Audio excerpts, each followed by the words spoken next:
Hi everyone. Did you know sleep deprivation can lead to a false confession? This is Christina Williams with Just Criminal Law. And this is David Mann, legal storytelling specialist. That actually makes a lot of sense that, being sleep deprived is going to make you not sort of think straight, and then bad things can result from that. Exactly, and 20% of violent crimes happen between the hours of midnight and 6 a.m. So often witnesses and suspects, victims are all being interviewed in the middle of the night. Yeah, so the crime itself has happened in the middle of the night maybe, and then they're in the police station and doing what we've told them not to do, which is talk, but maybe their judgment just isn't clear, and they're talking and then they're saying things that are going to get them in trouble, right? Right, so a lot of times these interviews or interrogations can last hours, and depending on, the state of the person at the time of the alleged incident, maybe they're already sleep deprived and perhaps they've consumed some drugs or alcohol, and so they find themselves talking to the police and not really considering the consequences of their statements. Yeah, so that would lead to them just saying false stuff, being confused, that kind of thing? Exactly. They are more vulnerable to answering leading questions, that is, scenarios that law enforcement put to them, and they're more susceptible to getting easily confused. And so all of this equals unreliable information that can even get to the point where the police turn it into or characterize it as a false confession, or a confession that in fact ends up being false. Wow, that really would be serious. Do you have an example of how this has happened with a client of yours? Well, I was involved in a case where a client, a young dad, early 20s, was at home with his children, and one of them was injured. And so he ended up taking the child along with the child's mom to the emergency room. Several hours later, when the child seemed to not be able to be soothed and comforted, they realized, well, maybe he's been injured. So they take him into the emergency room, and in fact, the child is injured. So medical professionals are mandatory reporters, and they are not sure how this injury occurred, so law enforcement gets involved. Yeah, so law enforcement is involved at that point, and as we've pointed out in other videos, now the person who's being accused of a crime has a lot of choices. They can either talk or not talk, go down to the station, not go down to the station, but if it's the middle of the night and you're not thinking straight, that can't be good. So what happened with this person?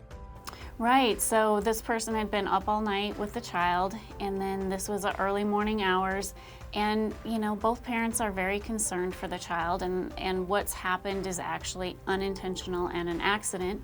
However, in just thinking that the father's doing the right thing in trying to figure out what happened, he agrees to go to the station and talk to the police. Okay, and then what did he say?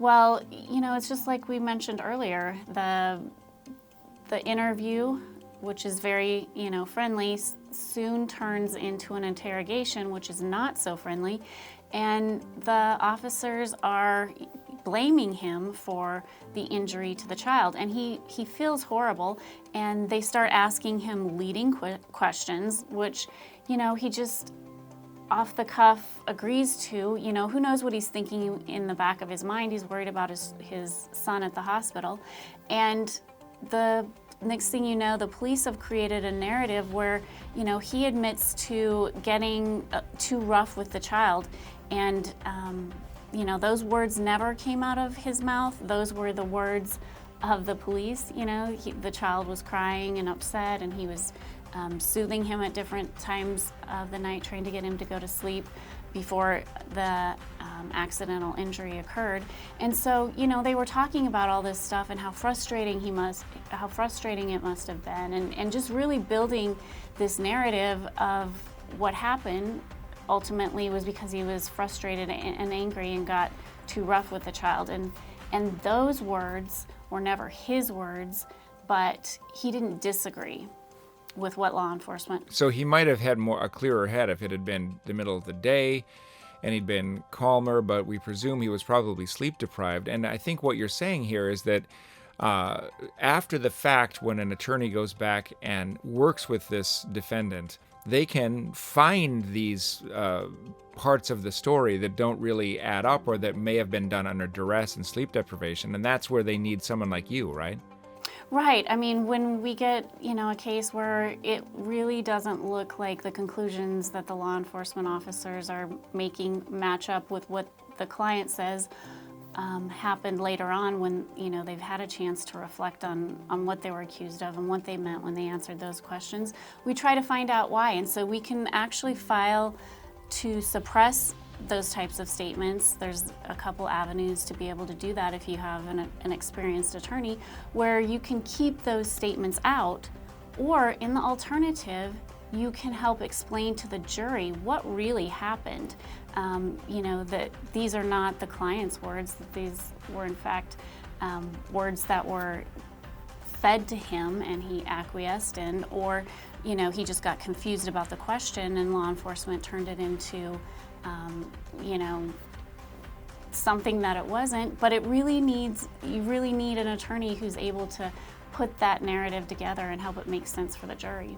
Okay, and so that attorney should probably be you. How would they get a hold of you?